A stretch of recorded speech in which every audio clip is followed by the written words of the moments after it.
علیکم ورحمۃ اللہ وبرکاتہ۔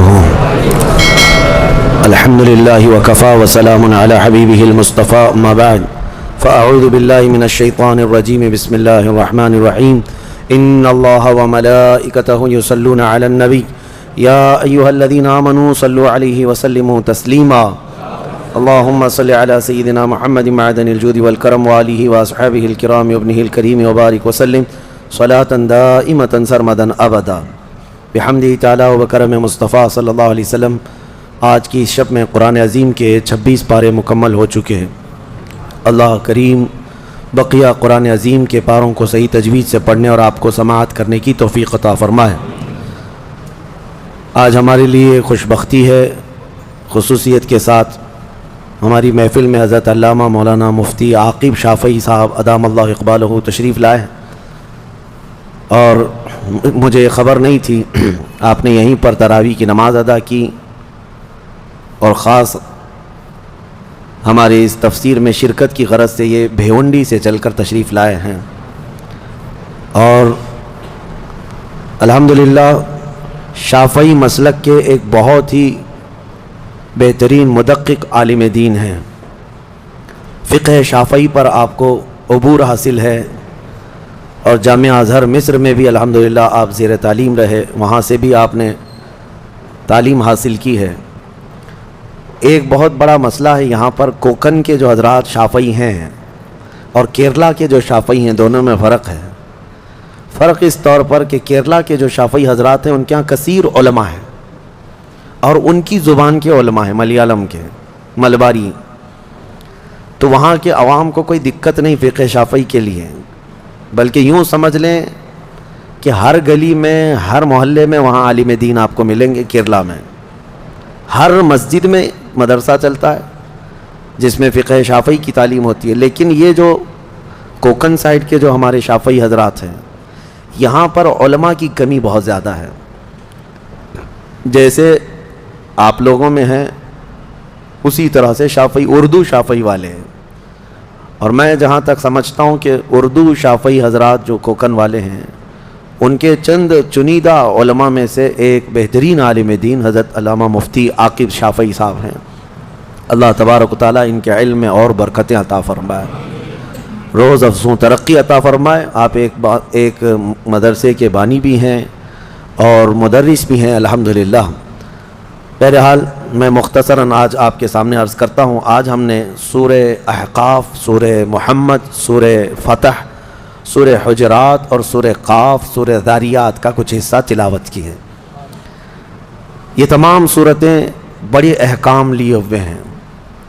ہم نے جو صورتیں تلاوت کی اس میں سورہ فتح، جس کا آپ نے تذکرہ بھی بہت مرتبہ سنا ہوگا، اللہ کریم نے اس میں اپنے حبیب صلی اللہ علیہ وسلم کو بشارت عظمیٰ عطا کی ہے کہ اے محبوب، ہم نے آپ کو روشن فتح عطا فرمائی۔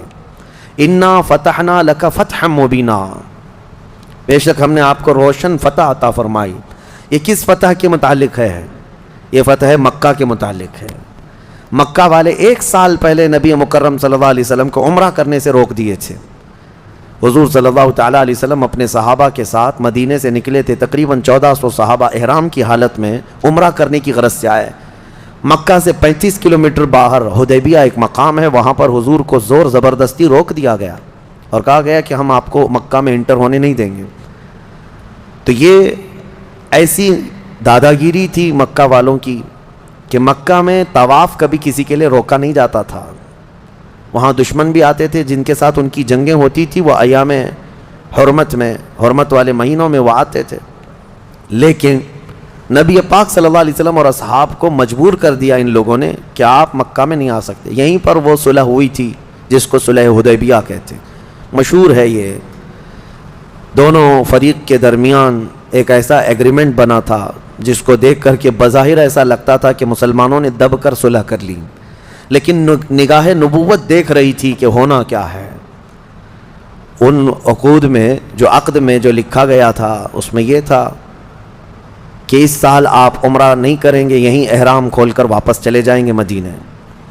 پھر اس میں یہ لکھا ہوا تھا کہ اگر کوئی مکہ سے بھاگ کر آپ کے ہاں آئے تو آپ اس کو واپس کریں گے، اور اگر مدینے سے کوئی بھاگ کر ہمارے پاس آئے تو ہم اسے واپس نہیں کریں گے، ہم اپنے پاس رکھیں گے۔ یہ زور زبردستی کی ایگریمنٹ تھی. اس میں اور بھی بہت ساری چیزیں تھیں. حضور پاک صلی اللہ علیہ وسلم نے ہر ایک چیز کو مان لیا تھا. حالانکہ صحابہ اکرام رضوان اللہ تعالیٰ علیہ مجمعین اس وقت جو تھے یہ وہ صحابہ تھے جو بدر لڑ چکے تھے, احد لڑ چکے تھے, خندق ہو چکی تھی, بڑی بڑی جنگوں میں شرکت کر چکے تھے. ان کو تو تجربہ تھا مکہ والوں سے لڑنے کا. تو انہوں نے عرض کیا یا رسول اللہ صلی اللہ علیہ وسلم آپ اجازت دے دیں, ہم ان کے ساتھ جنگ کریں گے. حضور نے منع فرمایا, اللہ کا حکم نہیں ہے. تو جنگ کرنے سے حضور نے جو منع کیا, صحابہ اکرام رضوان اللہ تعالیٰ علیہ مجمعین میں ایک عجیب سی کشمکش تھی. روایت میں سیدنا عمر ابن خطاب رضی اللہ تعالیٰ حضور پاک صلی اللہ علیہ وسلم کے پاس آئے, کہا کہ یا رسول اللہ کیا ہم حق پر نہیں ہیں؟ کہا بالکل حق پر ہیں. کہا ہمیں جنگ کی اجازت کیوں نہیں دی جا رہی؟ حضور پاک صلی اللہ علیہ وسلم نے فرمایا عمر میں جو دیکھ رہا ہوں وہ تم نہیں دیکھ سکتے. حضرت عمر کئی صحابہ کے پاس گئے, یہاں تک کہ حضرت ابو بکر کے پاس گئے. حضرت ابو بکر صدیق سے کہا اے ابو بکر تمہیں پتہ ہے رسول اللہ صلی اللہ علیہ وسلم کیا فیصلہ کر رہے ہیں؟ کہا جنگ کی اجازت نہیں دے رہے ہیں, اور وہ بھی صلح ایسے کافروں سے دب کر کے ہو رہی ہے. حضرت ابو بکر صدیق نے سنا اور اس کے بعد ان کا کندھا پکڑ کر کے ہلایا ان کو, حضرت عمر کو. کہا الزم غرضک یا عمر, اے عمر اپنی عزت کو سنبھال کر بات کر, غیرت میں رہ کر کے بات کر, اس لیے کہ وہ اللہ کے رسول ہیں, عام انسان نہیں ہیں. ان کا جو فیصلہ ہے وہی شریعت ہے. حضرت عمر رضی اللہ تعالیٰ عنہ اس کے بعد ایک جملہ بھی نہیں کہے. فرماتے ہیں اس دن دیکھا کہ صدیق اکبر کا ایمان کیا ہے. ہماری طبیعت مانے نہ مانے, رسول کا جو فیصلہ ہے وہی حق ہے, وہی حق ہے. حضرت عمر رضی اللہ تعالیٰ عنہ کا یہ معاملہ تھا. اس کے بعد صلح تو ہوئی. اتفاق دیکھیں اس وقت ابھی صلح مکمل ہونے سے پہلے ہی ایک صحابی تھے جو مکہ سے جان چھڑا کر کے ان کے پاس آ گئے تھے. ان کو بہت ظلم کیا جاتا تھا. نبی پاک صلی اللہ علیہ وسلم کے صحابہ کے پاس آئے, ان کو بہت مارتے تھے مکہ والے. جان چھڑا کر کے آئے, صحابہ کے درمیان آئے تو خوش ہو گئے. لیکن مکہ کے کفار و مشرکین نے کہا ہمارا ایگریمنٹ ہے کہ ہمارے ہاں سے بھاگ کر کے کوئی آئے گا تو آپ اسے واپس کریں گے. حضور صلی اللہ علیہ وسلم نے صحابہ سے کہا کہ ان کو واپس بھیج دو. کس دل کے ساتھ بھیجتے مجھے بتائیں؟ وہ ایک مظلوم, مار کھا رہے ہیں مکہ میں, ساری چیزیں ہیں. صحابہ اکرام وہ مکہ کے کفار کے سامنے اڑ گئے کہ کوئی ان کو چھو کر کے دکھاؤ. لیکن فرمان رسول آ گیا, اے میرے صحابہ چھوڑ دو, ہم عہد کے پابند ہیں, ہم عہد و پیمان والے ہیں.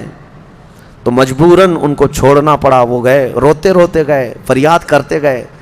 لیکن رسول کریم صلی اللہ تعالیٰ علیہ وسلم کی یہ جو صلح ہوئی, واپس تو مدینے آئے, تب یہ سورہ نازل ہوئی جس میں اللہ تعالیٰ نے یہ ارشاد فرمایا لقد صدق اللہ رسولہ الرؤیا بالحق لتدخلن المسجد الحرام ان شاء اللہ آمنین محلقین رؤوسکم ومقصرین لا تخافون. اللہ تعالیٰ اپنے رسول کا خواب سچ کر دکھایا بے شک کہ ضرور ضرور رسول آپ داخل ہوں گے مسجد حرم میں, وہ بھی امن و امان کے ساتھ. مسجد حرم میں آپ آئیں گے. ہوا یہ کہ اس وقت حضرت عثمان غنی کو بھیجا گیا تھا مکہ کے حالات دیکھنے کے لیے. حضرت عثمان مکہ والوں میں معزز تھے, ان کی لوگ عزت کرتے تھے. حضرت عثمان غنی آئے, بات چیت کی غرض سے آئے, تو وہاں جتنے کفار و مشرکین کے سردار تھے انہوں نے دیکھا اور کہا عثمان تم سے ہماری دشمنی نہیں ہے, دیکھو ہم محمد صلی اللہ علیہ وسلم اور ان کے ساتھیوں کو آنے نہیں دیں گے مکہ میں. اور رہی بات عمرہ کی, تم احرام کی حالت میں آئے ہو, احرام کی حالت میں حرم میں آ گئے مکہ میں, کہا تم چاہو تو اپنا طواف کر کے عمرہ مکمل کر لو اور جاؤ. حضرت عثمان غنی نے کہا قسم خدا کی یہ احرام آخری سانس تک بھی باقی رکھنا پڑے تو رکھوں گا, بغیر میرے مصطفیٰ کی عمرہ نہیں کروں گا. وہاں پہنچ کر کے بھی انہوں نے خانہ کعبہ کا طواف نہیں کیا, خانہ کعبہ کا طواف نہیں کیا, عمرہ نہیں کیا, ویسے ہی چلے آئے. اسی کو امام اہل سنت فاضل بریلوی نے فرمایا نا, طیبہ نہ صحیح افضل مکہ ہی بڑا زاہد, ہم عشق کے بندے ہیں کیوں بات بڑھائی ہے. لوگ یہ مکہ مدینے کی فضیلت میں ڈسکس کرتے رہ جاتے ہیں.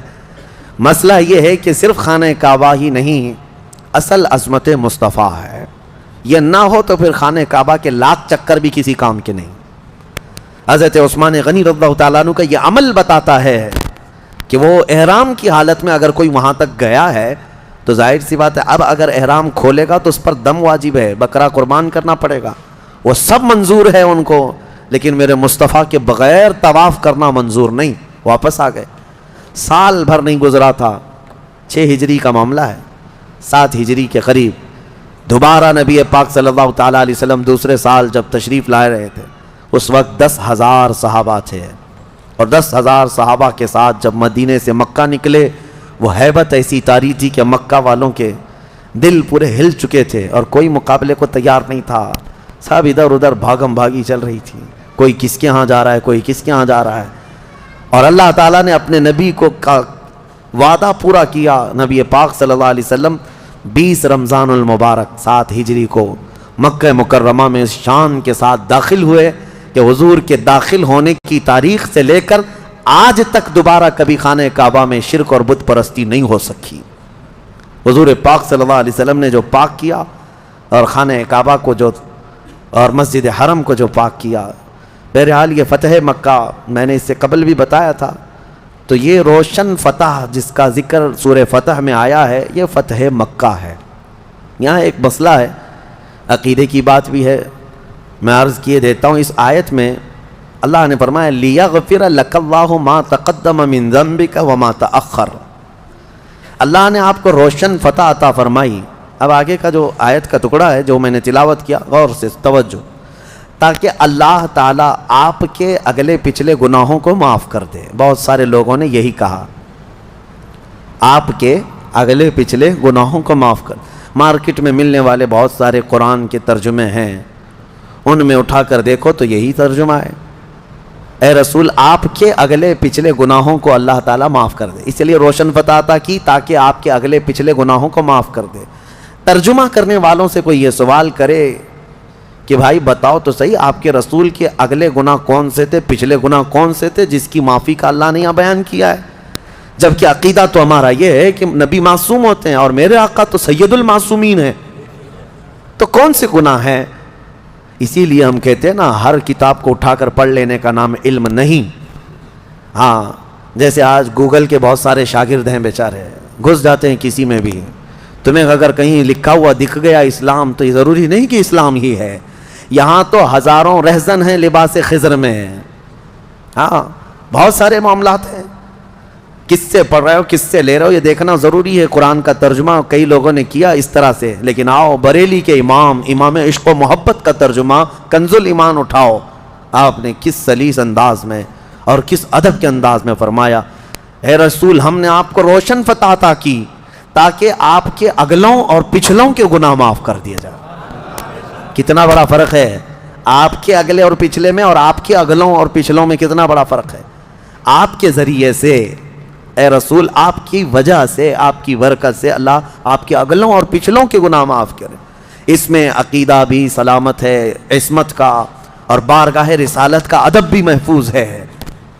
یہ ہے، اسی لیے ہم کہتے ہیں کہ جو لوگ ٹھوکر کھائے وہ ایسے ہی لوگ ہیں جو بے عشق رسول پڑھتے رہے یا بے عشق رسول قرآن کا ترجمہ کرتے رہے۔ میں نے بہت قبل آپ کو تفسیر میں بتایا تھا، اللہ نے فرمایا قد جاءکم من اللہ نور و کتاب مبین، تحقیق کہ تمہارے پاس اللہ کی طرف سے ایک نور آیا اور ایک روشن کتاب۔ نور سے مراد رسول اللہ کی ذات، اور روشن کتاب سے مراد قرآن عظیم۔ لیکن اس آیت میں پہلے کس چیز کا ذکر آیا ہے؟ قد جاءکم من اللہ نور، نور کا ذکر ہے۔ نور ویسے نارمل چیز بھی یہی ہے کہ کسی بھی کتاب کو پڑھنے کے لیے لائٹ پہلے چالو کرنا پڑتا ہے، اجالا ہو تو کتاب پڑھی جاتی ہے نا، نور پہلے ہو پھر کتاب مبین پڑھ سکتے ہیں۔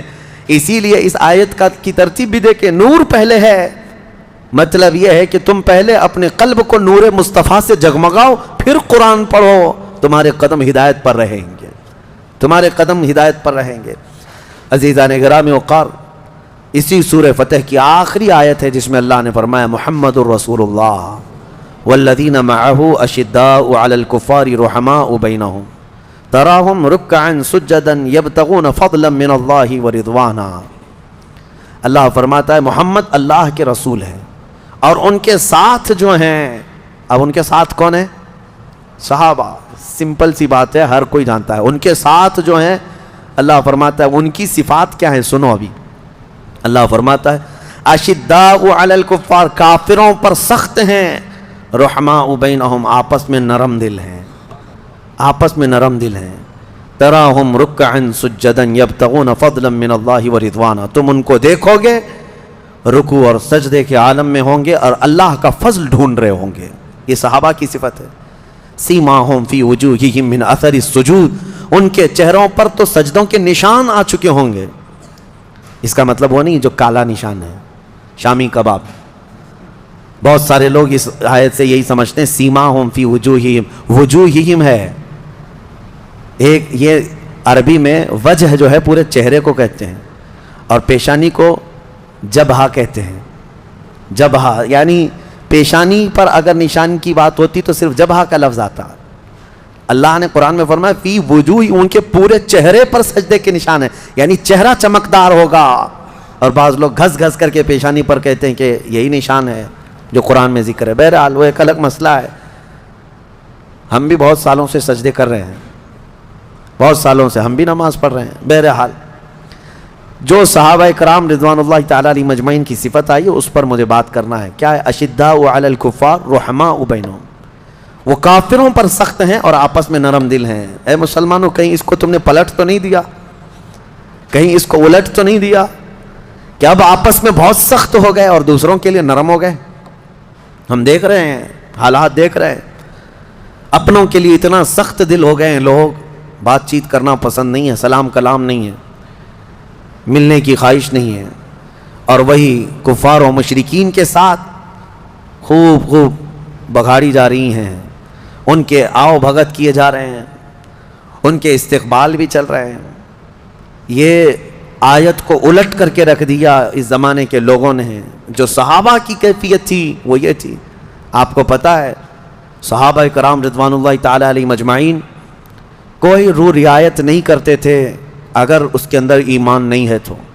آج ہی کے درس میں نے صبح بتایا جنگ احد میں ابو عامر راہب، جس کو پورے مدینے والے چاہتے تھے، وہ راہب کے نام سے مشہور تھا، وہ مکہ بھاگ کر چلا گیا تھا جب حضور آئے تھے مدینے، اور مکہ والوں کو بھڑکا کر کے احد کے میدان میں لایا تھا. اور اس نے یہ کہا تھا کہ اے لوگوں، پورا مدینہ میرا، جیسے آج کہتے ہیں فین فالوئنگ ہے، ہاں ایک بات پر سب ٹوٹ پڑیں گے، چلو میں جب جاؤں گا پکاروں گا مدینے والے صاحب محمد کا ساتھ چھوڑ کر میری طرف آ جائیں گے صلی اللہ علیہ وسلم. تو ابو عامر راہب آیا میدان میں اور پکارنے لگا، اے مدینے والوں دیکھو میں آ گیا، میری تم بڑی عزت کرتے تھے، میری بڑی خاطر تواضع کرتے تھے. وہ بابا تھا مدینے کا، لوگ اس کے ارد گرد گھومتے ہی رہتے تھے حضور کے آنے سے پہلے کی بات. اور وہ جلن کے مارے بھاگ کر گیا تھا مکہ سے، مدینے سے.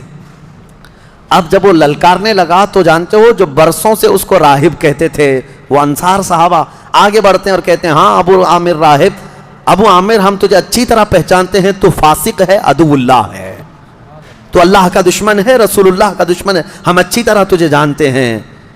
اور جب اس کو سب صحابہ نے للکار دیا تو ایک صحابی آگے بڑھ کر کے آئے، حضرت حنظلہ، کہا رسول اللہ پاک صلی اللہ علیہ وسلم سے عرض کیا آقا مجھے اس سے لڑنے کی اجازت دیں، میں اس کی گردن مار کے آؤں. جانتے ہیں یہ حنظلہ کوئی اور نہیں، اسی ابو عامر کے بیٹے ہیں، سگے بیٹے ہیں، جو للکار رہا ہے میدان میں. حضور نے اجازت نہیں دی گردن مارنے کی، کہا مناسب نہیں لگتا کہ تم بیٹے ہو اور اپنے باپ کی گردن مار دو. رسول کریم صلی اللہ علیہ وسلم نے انہیں روک دیا. لیکن جب وہ ابو عامر واپس گیا اپنی کفار مکہ کے درمیان، سب اس کے پیچھے پڑ گئے. کہا تو بڑی بڑی باتیں کر کے آیا تھا کہ تجھے دیکھ کر پورے مدینے والے محمد کا ساتھ چھوڑ دیں گے، یہاں تو حال یہ ہے کہ تیرا بیٹا ہی تیری گردن مارنے کے لیے آ گیا ہے.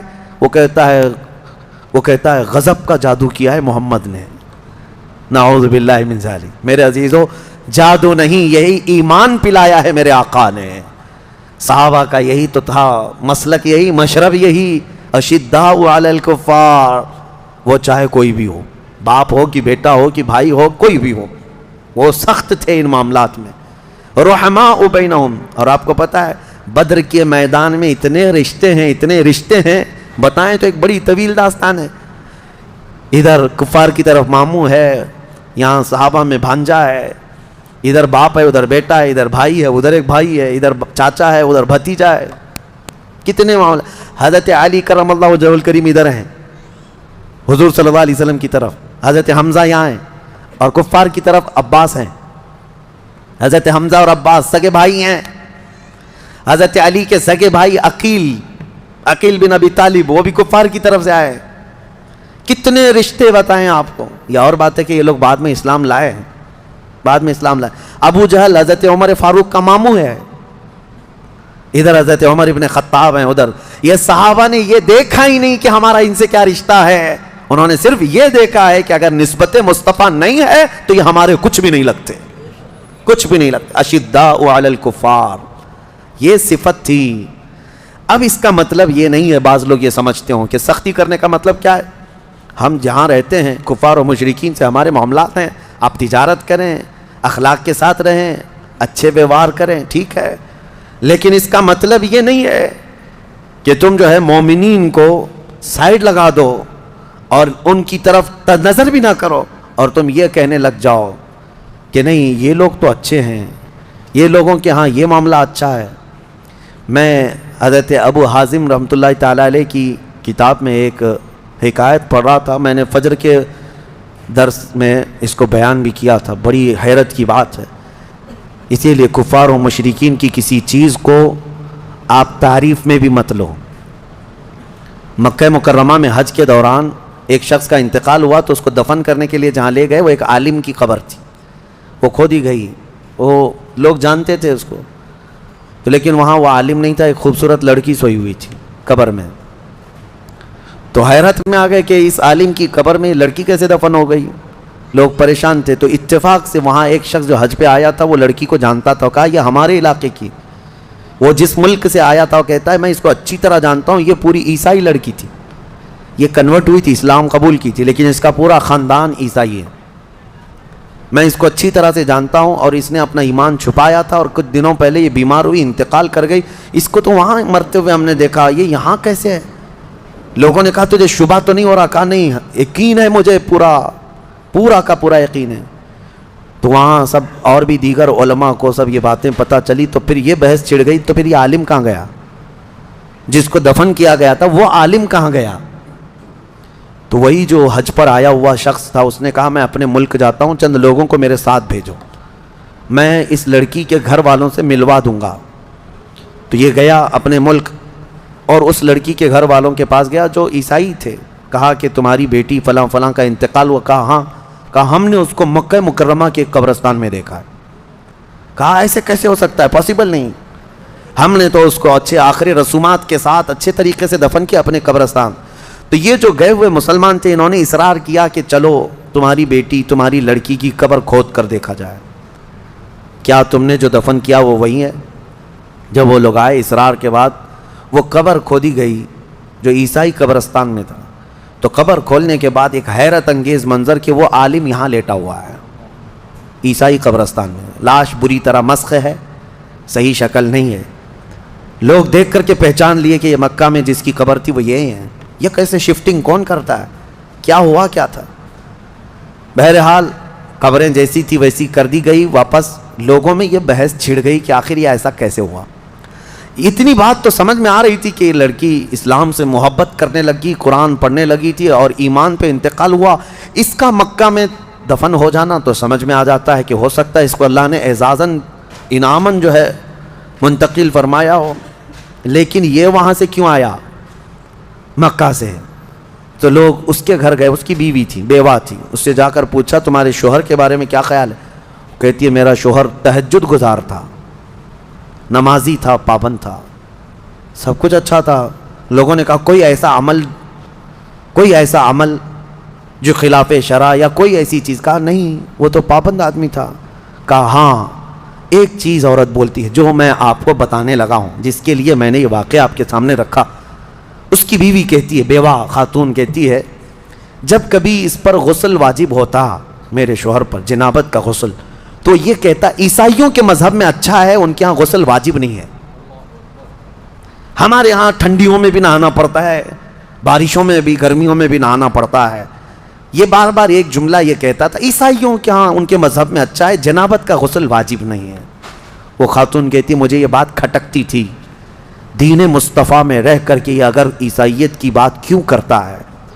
آج اس کا انجام سمجھ میں آیا۔ سارے علماء نے اس وقت یہ کہا یقیناً اللہ کے نبی نے جو فرمایا تھا جو جس سے محبت کرتا ہے اسی کے ساتھ اٹھایا جائے گا، اسی کے ساتھ اٹھایا جائے گا۔ اسی لیے میرے عزیزو، صحابہ کی جو صفت تھی اس پر عمل کرو۔ اشداء علی الکفار رحماء بینہم۔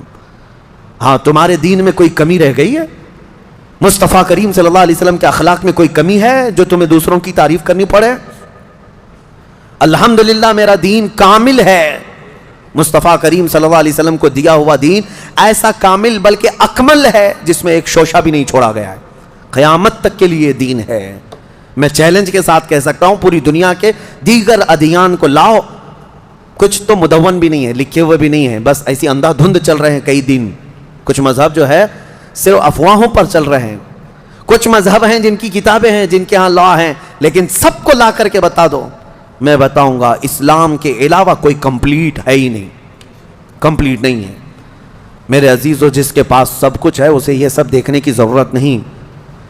بہرحال صحابہ اکرام رضوان اللہ تعالیٰ علیہم اجمعین کی یہ صفت اللہ ہمیں عطا فرمائے۔ اشداء علی الکفار رحماء بینہم۔ امام اہل سنت فاضل بریلوی رحمۃ اللہ علیہ کی بات یاد آتی ہے کہ آپ کو ایک بار درد قولنج ہوا۔ درد قولنج جو ہوتا ہے یہ پیٹ میں مروڑ پیدا ہوتی اور ایسی سخت درد کہ ہر چیز پھیکی لگنے لگ جائے، کڑوی لگنے لگ جائے۔ اعلیٰ حضرت فرماتے ہیں میں ایک دن سے بیمار ایسا تھا کہ صرف نماز کے وقت میں وہ درد کم ہوتا، ظہر پڑا اس کے بعد پھر شدت کا درد، عصر پڑا پھر شدت کا درد، مغرب پڑا شدت کا درد۔ وہ لیٹے ہوئے تھے، علاج بھی چل رہا ہے۔ دوسرا دن گزر گیا، اعلیٰ حضرت فرماتے ہیں ایسا لگتا تھا کہ اس پیٹ کے درد سے جو ہے موت قریب آ جائے گی، اتنا سخت درد تھا۔ دوسرے دن اعلیٰ حضرت فرماتے ہیں کہ ان کے کوئی جاننے والے آئے، کہا کہ حضور فلاں ایک صاحب ہے، وہ کوئی پنڈت تھا، کہا کہ وہ جڑی بوٹیاں کرتا ہے، بہت ساری چیزیں ہیں علاج وغیرہ کے لیے۔ اعلیٰ حضرت نے منع فرمایا۔ اس کے بعد کچھ صحابوں نے کہا کہ بہت درد ہے، شدت کا درد ہے، دیکھ لینے میں کیا ہے، اور وہ صاحب بھی آپ کے درشن کرنا چاہتے ہیں، آپ کی زیارت کرنا چاہتے ہیں۔ اعلیٰ حضرت نے کچھ کہا نہیں، وہ آ گیا۔ اعلیٰ حضرت نے اس کو لکھا ہے، وہ آئے جو صاحب جن کو یہ لوگ لے کر کے آئے، وہ آتے ہی اعلیٰ حضرت کے پیٹ پہ ہاتھ رکھا اور کہا کہاں درد ہے؟ اعلیٰ حضرت فرماتے ہیں 2 دن سے قولنج کا اتنا درد مجھے نہیں ہوا تھا جتنا اس کے ہاتھ رکھنے سے ہوا، اس کے ہاتھ رکھنے سے جو مجھے درد ہوا۔ یہ کیا تھا؟ یہ کیا تھا؟ اشداء علی الکفار رحماء بینہم، یہی ہے۔ اب میں زیادہ اس کو سمجھاؤں تو ہماری باتوں کو لے جا کر کے توڑ مروڑ کر کے میڈیا والے چلائیں گے، بہت سارے اسی کے آڑ میں بیٹھے ہوئے ہیں۔ ہاں بالکل میرے عزیزو، میں ان کے اعلیٰ ایمان کی بات کر رہا ہوں۔ اور آج کے پتہ نہیں کئی ایسے سیکولر لوگ ہیں جو کنیا بابا پیشاب بھی بیچے تو لینے چلے گئے، ہاں اس کے پاس لینے کے لیے بھاگ گئے۔ ارے ہاتھ رکھنے کو نہیں دیا اعلیٰ حضرت نے، ہاتھ رکھنے کو نہیں دیا، اور تم پیشاب پینے چلے گئے۔ میں سب کی بات نہیں کر رہا ہوں، الا ماشاءاللہ الحمدللہ آج بھی ایمان کے ساتھ لوگ باقی ہیں۔ پیشاب کیا ہوا، اگر دودھ بھی پلائے تو ہم نہ پئیں، کیونکہ ہمیں پتہ ہے ہماری شفا مدینہ طیبہ کے تاجدار کے قدموں میں موجود ہے۔ ہاں ہم وہاں کی مٹی بھی اٹھا کے کھا لیں گے۔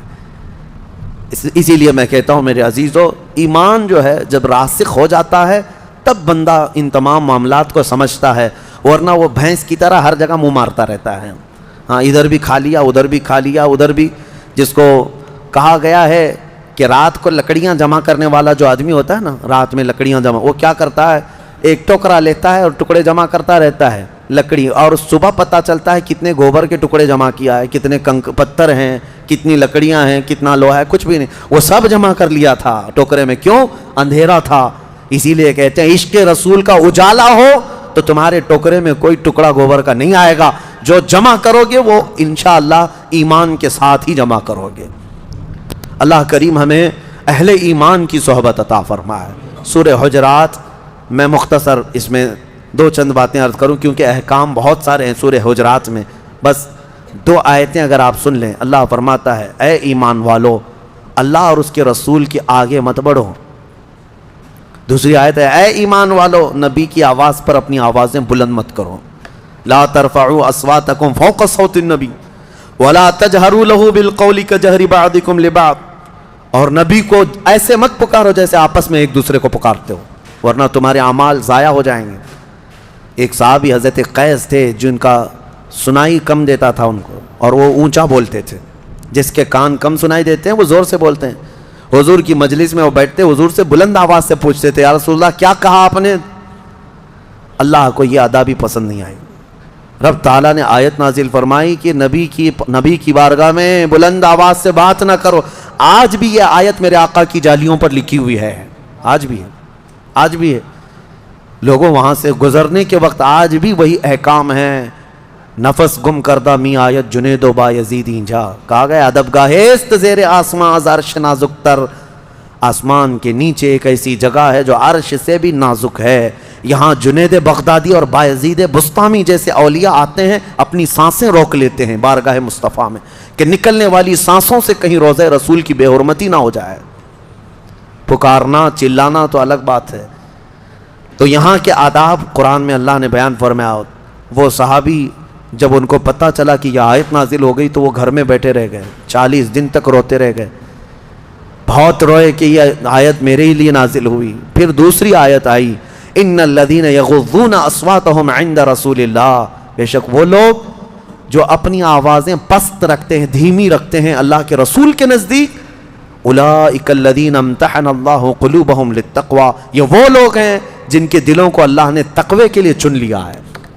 اور ادب بھی تو دیکھیں اللہ نے کیا فرمایا.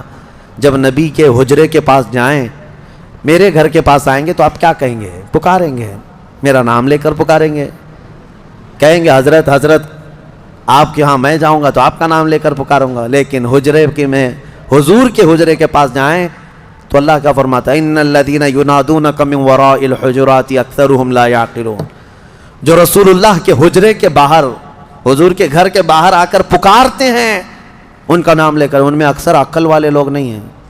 تو نہ پکاریں حضور کو. بلکہ ادب اللہ نے خود فرمایا وَلَوْ أَنَّهُمْ صَبَرُوا حَتَّى تَخْرُجَ إِلَيْهِ.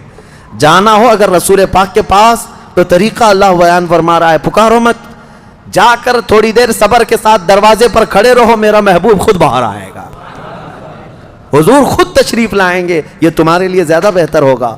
بارگاہ رسول کا ادب میرے عزیزو. نعوذ باللہ من ذالک آج کچھ ایسے لوگ نکل پڑے جو حضور کو بالکل ہلکے انداز میں بات کر رہے ہیں، ہلکے انداز میں. کئی ایسے سوشل میڈیا کے جو دانشور کہلاتے ہیں، اب اسکالر بنے ہوئے ہیں اسلام کے، ان لوگوں نے نبی پاک کا بھی صحابہ کا بھی ایسے انداز میں نام لینا شروع کیا، نعوذ باللہ، جو عام لوگ بھی اپنا نام اس طرح نہیں لیتے. عام لوگ بھی ایک دوسرے کا نام نہیں لیتے. حضور پاک صلی اللہ علیہ وسلم کے متعلق اس طرح کہنا کہ وہ آج کے زمانے کا چھوکرا ہم کو سمجھائے گا. منافقین نے اگرچہ یہ بات کہی تھی لیکن تم کس انداز سے کہو گے اس کو؟ منافقین اگر یہ کہتے تھے تو لوگ آج اس کو اس انداز میں بات کر رہے ہیں. صحابہ کا ادب دیکھو گے، حضور پاک صلی اللہ علیہ وسلم کے پاک جب بات کرتے تھے تو یوں کہتے ابی انت و امی یا رسول اللہ، میرے ماں اور میرے باپ آپ پر قربان ہوں اللہ کے رسول. اس کے بعد پھر بات کرتے تھے. بہرحال سورہ حجرات میں اللہ تعالیٰ نے جو فرمایا، ایک حکم یہ بھی ہے، اے ایمان والو جب کوئی فاسق تمہارے پاس خبر لائے تو اس کی تحقیق کر لو پہلے کہ صحیح ہے یا نہیں خبر، ورنہ تم جیسے یہ واٹس ایپ کے لیے یہ ہے، یہ حکم یہاں کے لیے بھی فٹ ہے کہ ادھر سے آیا ادھر فارورڈ ہوا، ادھر سے آیا ادھر فارورڈ ہوا، اور پتہ ہی نہیں کہاں سے آیا کہاں تک چل رہا ہے. ایمان والے یہ کام نہ کریں. یا ایھا الذین آمنوا ان جاءکم فاسق بنبأ فتبینوا، اللہ نے فرمایا اے ایمان والو جب تمہارے پاس کوئی فاسق خبر لے کر کے آئے تو اس کی تحقیق کر لو. میں سمجھتا ہوں یہ واٹس ایپ بڑا فاسق ہے، یہ فاسق ہی تو ہے، کیونکہ اس کے پاس کوئی شرائط عدل ہے نہیں. ادھر کی ادھر اس میں سب چیزیں آتی ہیں، اچھی بھی بری بھی، لیکن تمہاری ذمہ داری ہے تحقیق کر لو. بغیر تحقیق کے کئی لوگ بیچارے بعد میں شرمندگی اٹھاتے ہیں. اللہ نے اس میں آیت میں فرمایا فَتُصْبِحُوا عَلَى مَا فَعَلْتُمْ نَادِمِينَ، کہیں ایسا نہ ہو کہ تم شرمندہ ہو جاؤ اپنے کیے پر. اور میں نے اس آیت کے مطابق دیکھا ایک صاحب کو دیکھا کہ وہ تقریر کیے جا رہے ہیں کسی کے خلاف. ایک بہت بڑے بزرگ کو کچھ لوگوں نے ایڈٹ کر کے، کافی زمانے پہلے کی بات ہے، ابھی واٹس ایپ نیا نیا رہ رہا تھا، یعنی 2015-14 کے اس وقت آ چکا تھا، لیکن زیادہ طور پر اتنا وائرل نہیں ہوتی تھی چیزیں. تو وہ کسی نے ایڈٹ کر کے ایک بزرگ کی تصویر کسی ایک غیر مسلم کے ساتھ لگائی اور کہا دیکھو یہ آپس میں مل رہے ہیں. مولانا صاحب کو اتنا ہی دکھا اور اس پر پورے تقریر کر ڈالی. کہا اتنے بڑے بڑے بزرگ بہک گئے ہمارے، بھٹک گئے ہمارے، اب کیا ہوگا؟ دوسرے دن نوجوانوں نے آ کر کے کہا کہ حضرت یہ ریئل تصویر ہے ہی نہیں، یہ تو کسی نے ایڈٹ کر کے بھیجا ہے. کہا اچھا ایسا ہے. دوسرے جمعہ پھر توبہ کرنا پڑا، پورے توبہ پہ تقریر کرنی پڑی. تو ہم نے دیکھا شرمندگی ہوئی. یہ ہوتا ہے کہ ہمارے کیے پر بعد میں شرمندگی ہوگی. فاسق جب کوئی خبر لائے تو تحقیق کرو اس کی. اور اللہ تعالیٰ نے فرمایا وَلَا تَنَابَزُوا بِالْأَلْقَابِ، لوگوں کو برے ناموں سے مت پکارو، برے ناموں سے مت پکارو. اور اللہ نے یہ بھی فرمایا اے ایمان والو بہت زیادہ بدگمانی کرنے سے بچو. کسی کے بھی بارے میں بدگمانی کرنا اور غیبت کرنے کے بارے میں اللہ نے فرمایا کہ کیا تم میں سے کوئی یہ چاہتا ہے کہ تمہارے مرے ہوئے بھائی کا گوشت کھائے؟ جو مسلمان کسی مسلمان کی غیبت کرتا ہے وہ اپنے مردہ بھائی کا گوشت کھاتا ہے. اللہ کریم ہم سب کو ان تمام سیئ افعال سے محفوظ فرمائے، ہمیں عشق رسول کی دولت عطا فرمائے. دعا یہی ہے کہ مولا کریم تیرے رسول کے جلووں میں زندگی عطا فرما اور ان کے قدموں میں موت عطا فرما. وآخر دعوانا ان الحمد للہ رب العالمین.